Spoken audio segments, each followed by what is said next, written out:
person that, I don't know, gave me the inner strength that I needed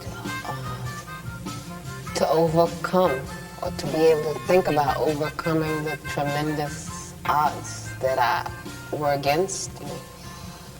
Was my grandmother. She came from Wilmington, North Carolina, to see me at Yardville Prison. I was in that prison. I was put in a maximum security unit, in a cell with 2 guards in front of the cell 24 hours a day, and a cell between 2 gun towers that could train their guns directly on the cell. I was told that I was in the Yardville unit for women, even though I was the only woman, and they tried to keep me there for the rest of my life. My grandmother came to visit me there to tell me a dream, and she came with all of my family, and everybody was happy, and I'm like, what's happening with y'all? And they said, no, she had a dream, and I was like, okay. And so my grandmother's dream was that she was dressing me, that she was in an old house that she lived in when she lived in New York still, and she was putting clothes on me. I said, is that the dream? She said, that's the dream. And I said, well, was I little or big? She said, no, you were big. So I said, oh my God, the only time people dress anybody when they're grown is when they're dead. And so she said, no, I know what you're thinking, no. What this dream means is that you are going to leave this prison. I don't know when, but it's going to be much less time than you've already spent here. And, I didn't understand the dream, to be honest. It didn't make any sense to me. What does this have and wearing clothes have to do with getting out of prison? But my grandmother has always had dreams, and her dreams have always come true. I don't know how my mother walked her trouble down. I don't know how my father stood his ground. I don't know how my people survived slavery. I do remember, that's why I believe. I don't know why the rivers overflow their banks. I don't know why the snow falls and covers the ground. I don't know why the hurricane sweeps through the land every now and then. Standing in a rainstorm, I believe.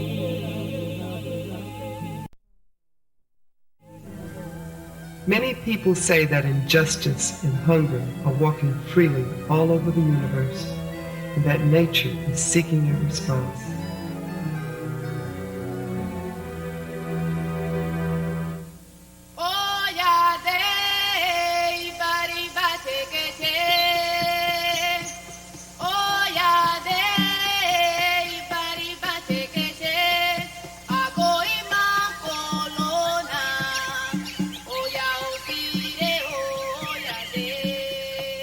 The moon and the sun once asked the earth, where are the women warriors? The earth responded, they have been scattered all over the world, but they can always be identified by the beauty in their eyes, which reflects the dignity and the greatness of the rainbow. Nevertheless, continued the earth, they suffer greatly, often much more than what is commonly endured by a human being. Why? Then the moon and the sun responded energetically. We have to look for them. We have to bring them together. Because it is only women warriors who know how to survive in the midst of so much suffering, struggling, struggling, struggling. I come from a tradition of women maroons, cimarrones, who didn't just try to escape from oppression, but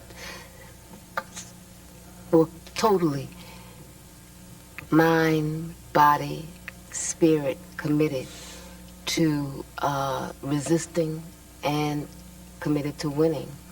Whether was Nanny in Jamaica, who fought against the enslavers, whether it was Harriet Tubman, who helped to free more than 700 slaves. I think I come from a very strong history, and I simply wanted to live on this planet and to continue that tradition and to try in my little way to make my ancestors proud.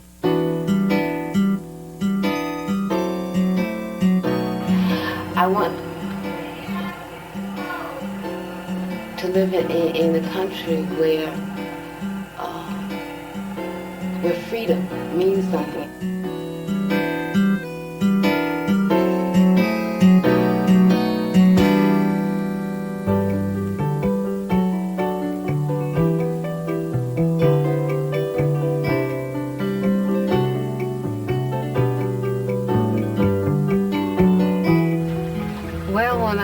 To Cuba, I really didn't know what to expect. I had these like crazy images because even though I considered myself a socialist, I considered myself someone who really identified with the Cuban Revolution, I had been raised on a diet of anti-communism. And so I came here and I was like expecting, first of all, everybody to look like Fidel. I thought everybody was going to wear green fatigues and stuff. It was just like a crazy thing. And I thought people would be talking like the revolution. You know what I mean? I just had these crazy stereotypes. And then when I came, it was like, wow, a whole new world. The first thing that hit me was, just how beautiful the nature is here. Whether it's the sea, whether it's the plants. This is one of the most beautiful places I've ever seen in my life. Everything is so lush, so green, so ripe. And, just the climate made me immediately feel at home. I was very much impressed by the healthcare system, by the education system, by the sports teams, by all of the many things that the revolution has been able to accomplish. What has impressed me most has been how people live, just how people relate to each other. I mean, I come from a society that is literally at war with itself. I didn't even know how to react to people when I came here. People would just come off the street and start talking to me, and I would immediately get paranoid. What do they want? It was very difficult for me to realize, somebody would say, what time is it? Or where did you buy that? Because Cubans will come up to you and just talk to you, whether you were in a store, on a line, and that was something very different, that human contact.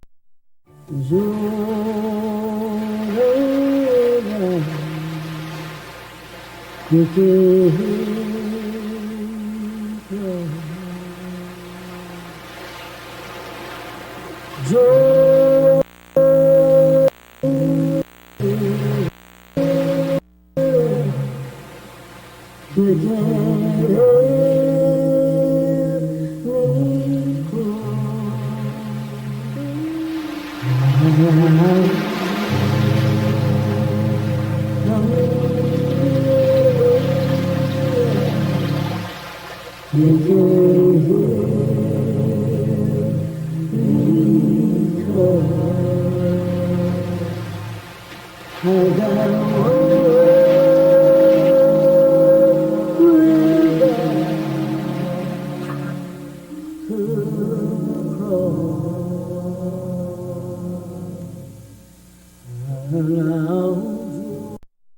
was born in 1947 in New York City. I lived with my mother and my aunt and my grandparents in a house in Queens, New York, in Jamaica, Queens. And I stayed there until I was about 3 or something. And I went with my grandparents to live in Wilmington, North Carolina. My grandparents decided to go back to Wilmington because Wilmington was their home.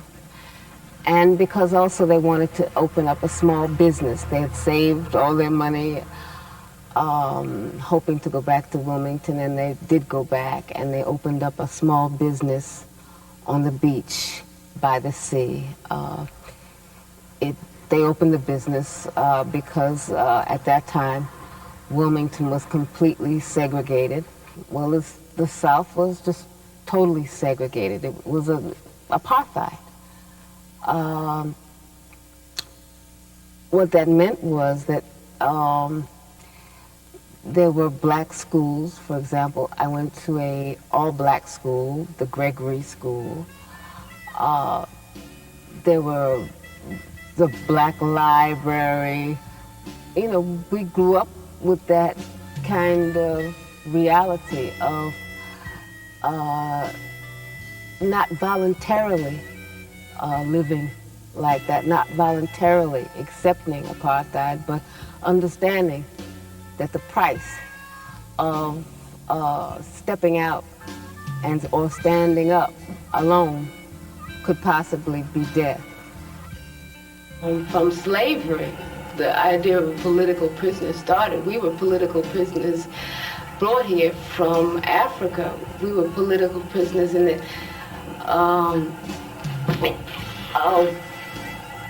in order to keep colonialism fat, in order to keep the plantation owners that profited from our sweat and labors, we were kidnapped and brought here as prisoners, and our status hasn't changed, whether it's on the streets. We're prisoners of the ghettos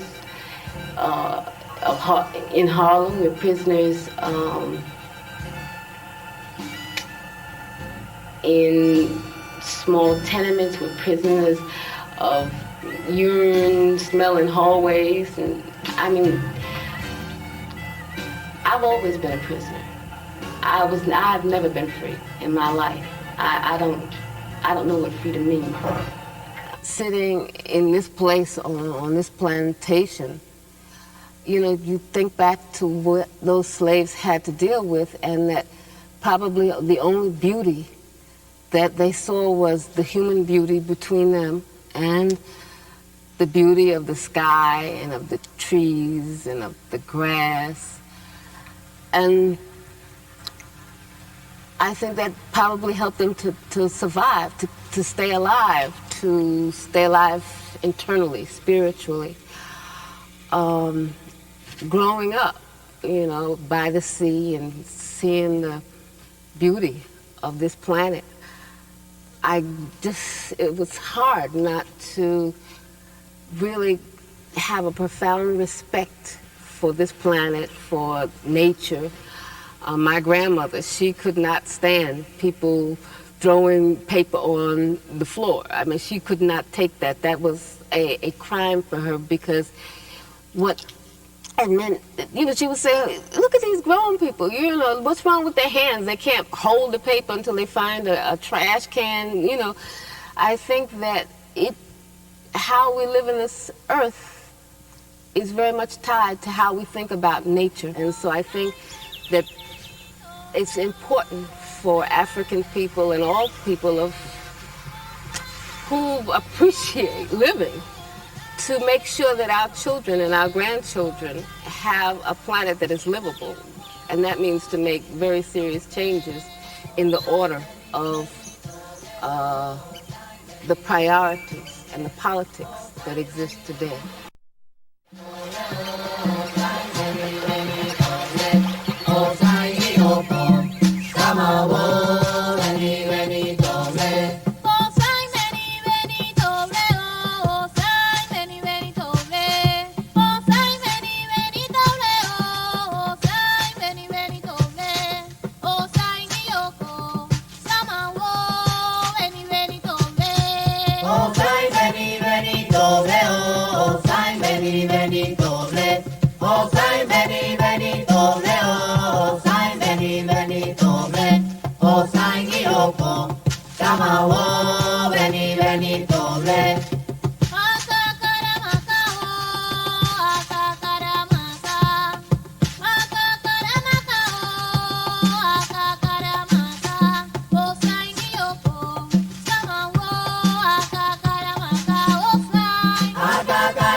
Being African is not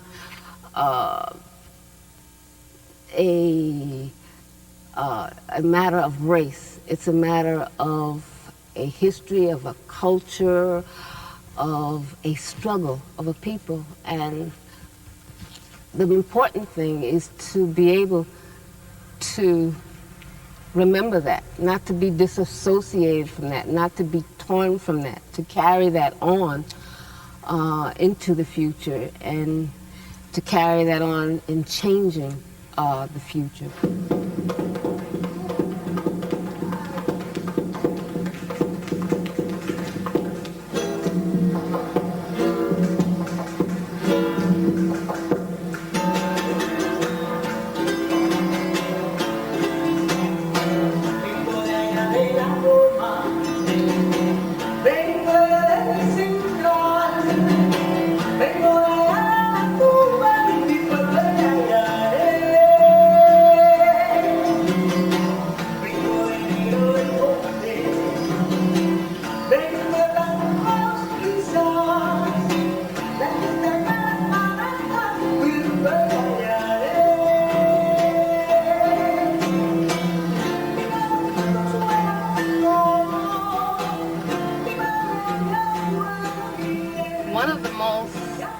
Shocking things when I came to Cuba was just how African Cuba is. I mean, I didn't realize that there were this whole huge number of African people on this island. I had no idea because the projection is very different, how you are taught to think about Cuba in U.S. media. So I was really shocked.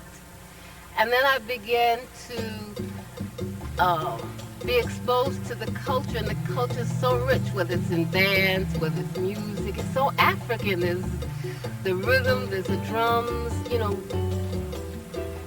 began to be aware of just how much they had robbed us in the United States, because the slavery, the kind of slavery that existed here was terrible, and equally as terrible in the United States, but people were able to keep their religions, their gods, their piece of language.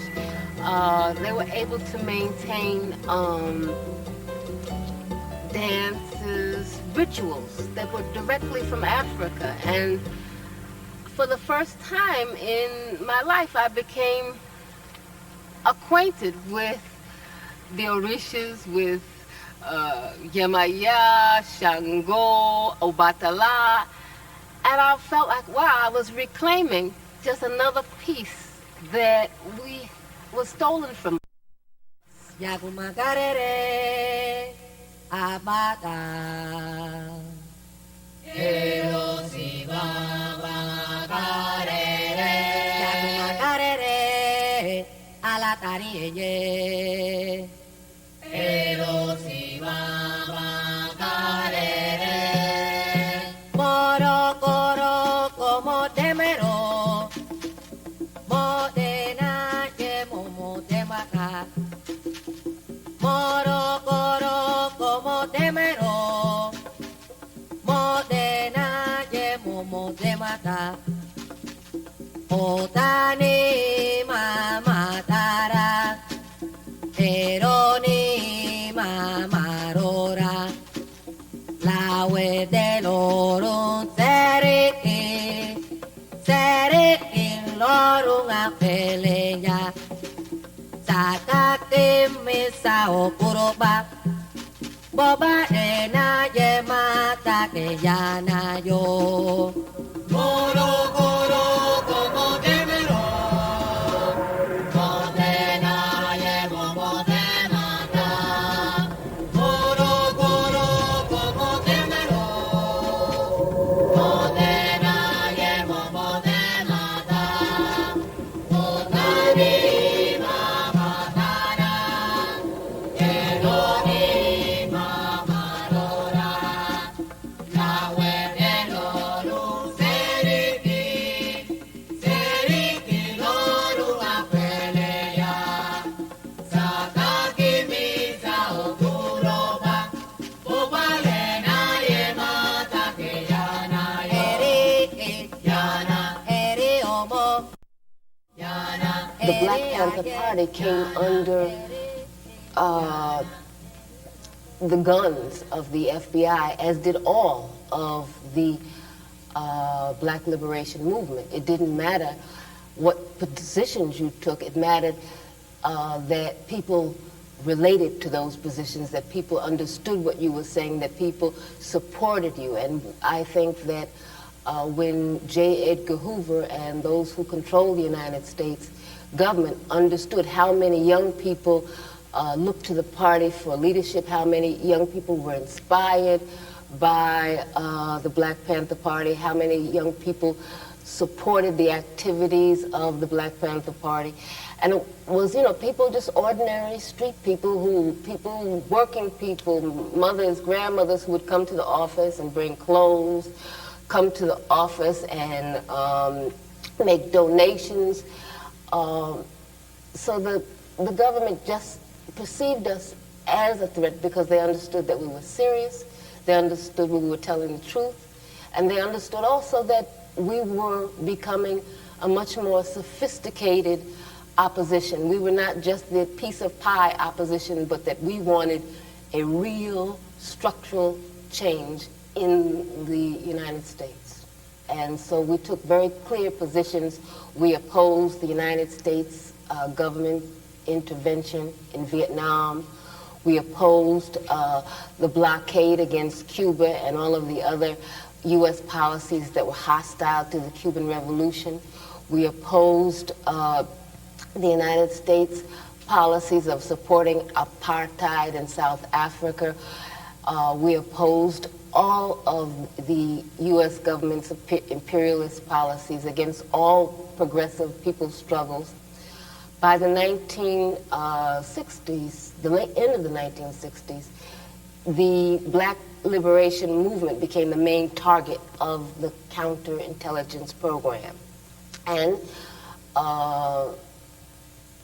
what they did was to try to neutralize all of our leaders, to prevent young people from coming together and uniting. And so what they did is try to pit organization against organization. They tried to pit leaders in the same organizations against each other. In New York, where I was, what they did was they arrested in, I think it was 1967, 1968, I'm not very clear on the date, I don't remember it at this moment. They arrested, on charges of conspiracy, 21 of our most effective activists, of our most effective leaders. As a movement, have to concentrate a lot of our energies on trying to liberate our imprisoned comrades. Even though they were given bail, the bail was $100,000 apiece. And only a few of them we were able to bail out. I think that we cannot look at the Black Panther Party in the past. We cannot look at the Black liberation movement as something in the past. African people are still not free, and there are still many, many political prisoners in the United States. It is time for us to demand total, immediate amnesty for all political prisoners and prisoners of war. If we do not take ourselves seriously, if we do not take our movement seriously, then we will have to hang our heads in front of our ancestors. Baba Ochosi, Ayeloda, Omolote. Ochosi, Ayeloda, Omolote. Baba Ochosi, Omayeloda, Omelote. Ochosi, Ayeloda, Omolote. Wole, wole. Ote mata, oke, oke. Iwole. Ote mata, oke, oke. Wole, wole.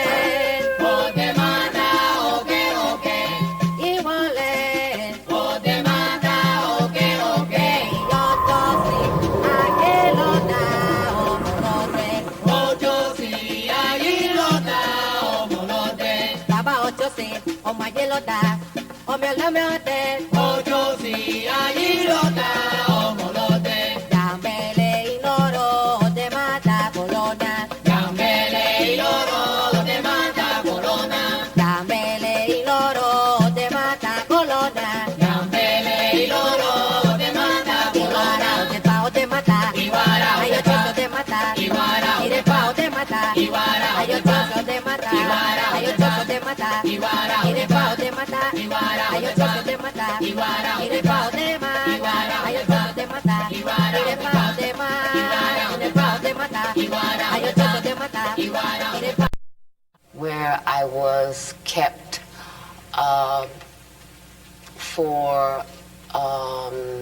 in a room, isolated for something like 4 or 5 days.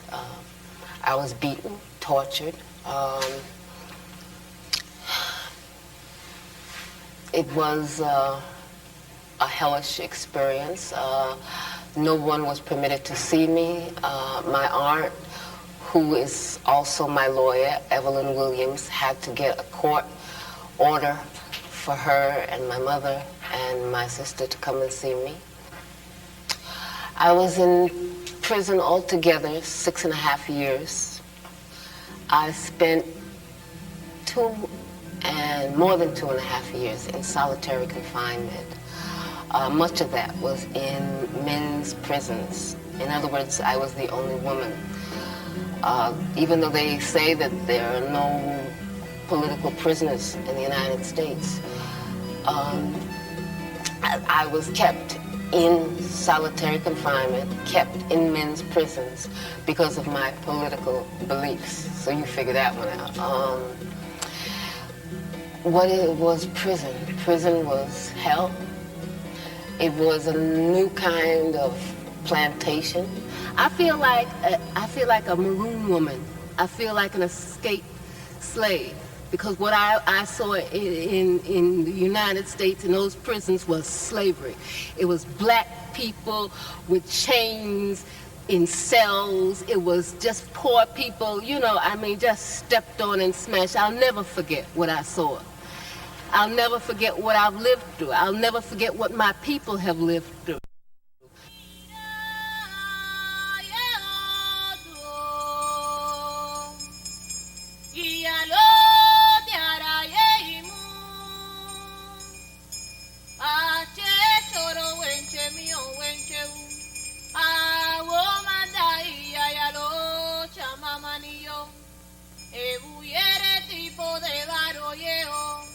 Irabona de cuna fue de piosu, movilori, movilora, ogamba eche, anamono yefa. We started to, I don't know, to feel tender toward each other. We started to feel an attraction, to feel like human beings again, I guess is the word for it. And the subject of sex came up, and we thought about it, and we talked about it. And it was really heavy. It was a heavy, heavy thing because, I didn't know how to feel. Because so much that was around us was like slavery, it was like very clear they were out to wipe us out. And it was real. It wasn't any fantasy, wasn't any joke. They were out to take our heads. And, I felt like a slave. I'm sure he must have felt just like a slave. And we said, well, how could we even think about bringing a child into this world? But then what other world is there to bring a child in? I mean, the world is a terrible place. And, I thought about my mother, my grandmother, my great-great-great-grandmothers, and what they must have thought about as slaves, bringing life into this world. And we just decided that we were going to live, we were going to live, we're going to struggle, and we're not going to kill our own hopes. We're not going to kill our own life. We're not going to kill our right to live. And so we just decided to be human beings, to be people. In spite of all the people that were trying to squash us down and all the forces that were trying to dehumanize us, we decided to be human.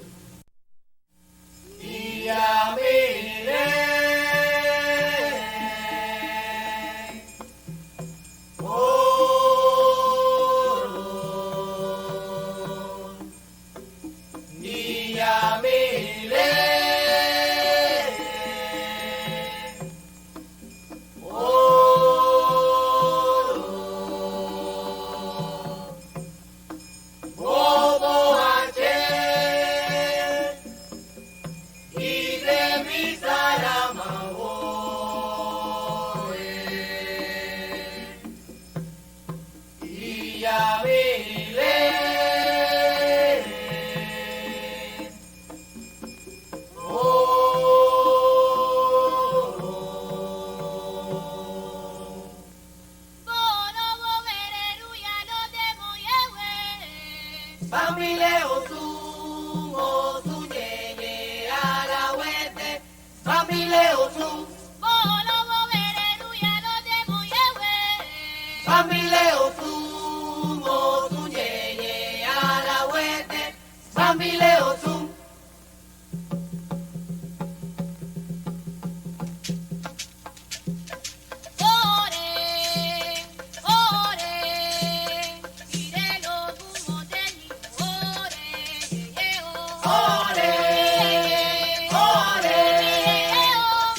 The day before it was time to escape, I called my grandmother, and I couldn't call her, and say, I'm getting ready to escape. And so she said, I want to tell you something. Are you listening to me? Yes, grandmother. I don't want you to get used to that place. Don't get accustomed to that place. Do you hear me? Yes, grandmother. Are you sure you hear me? Yes, grandmother. I do not want you getting used to that place. Do you hear me? Yes, grandmother. And so when I hung up the phone, it was like a sign. It was like, my grandmother knew. It was like everything was ready to go, and everything went fine.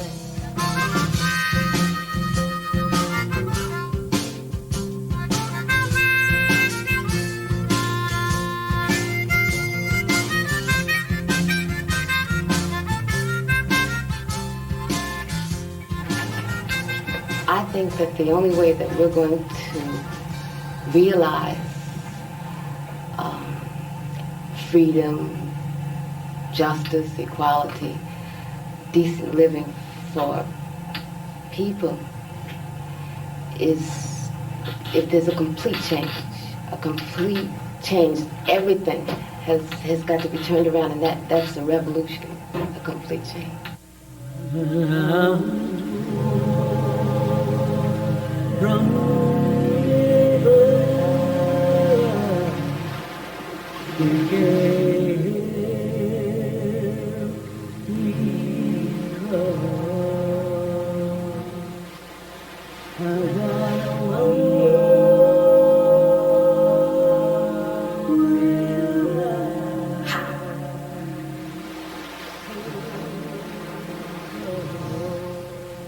Separation has been very hard on my family.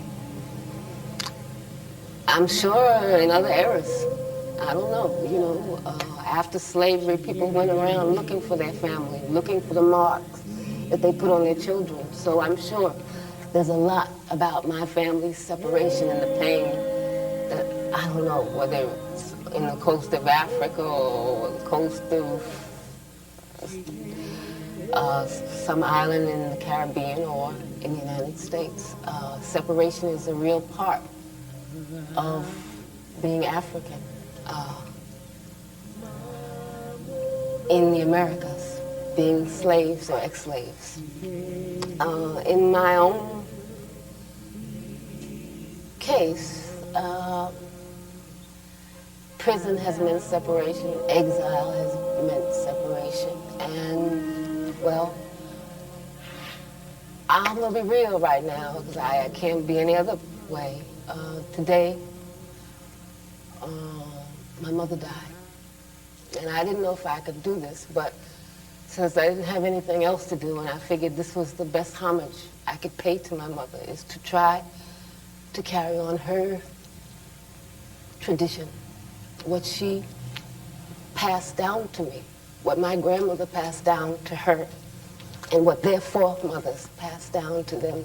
I hope that I can live up to my mother's example, and I hope I can live up to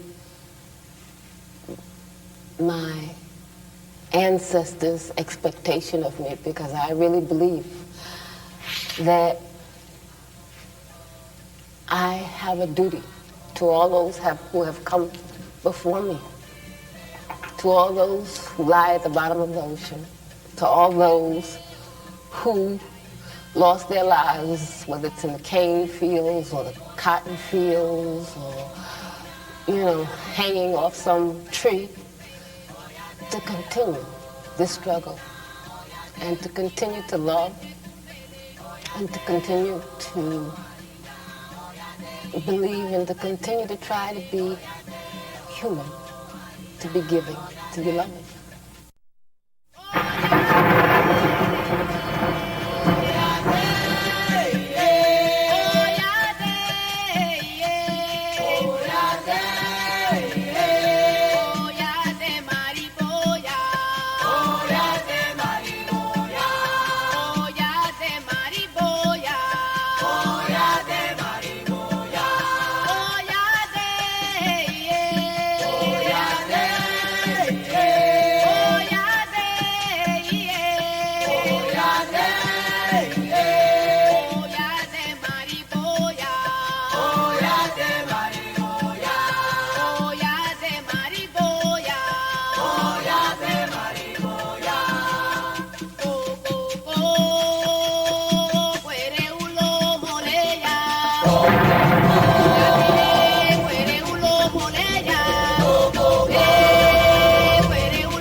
fight while others celebrate. It is only they who see the dreadful colors of suffering. It is only they who perceive where the intense splendor of victory is to be found. Because warrior women are the eyes of the rainbow, the eyes of the rainbow, the eyes of the rainbow.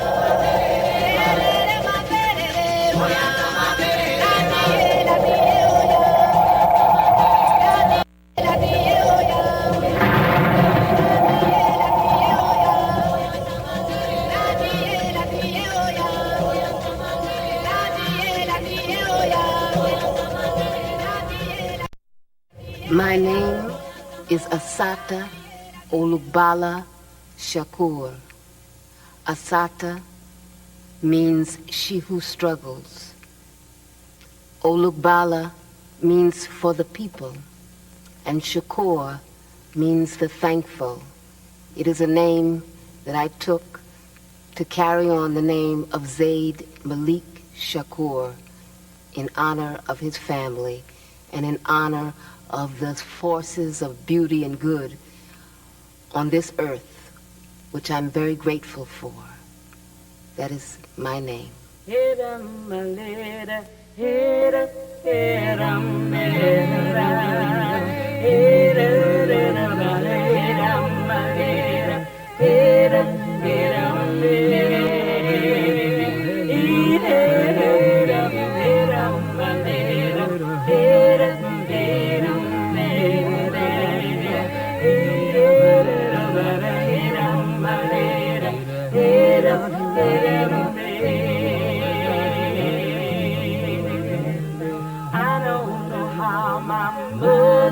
Walked her trouble down.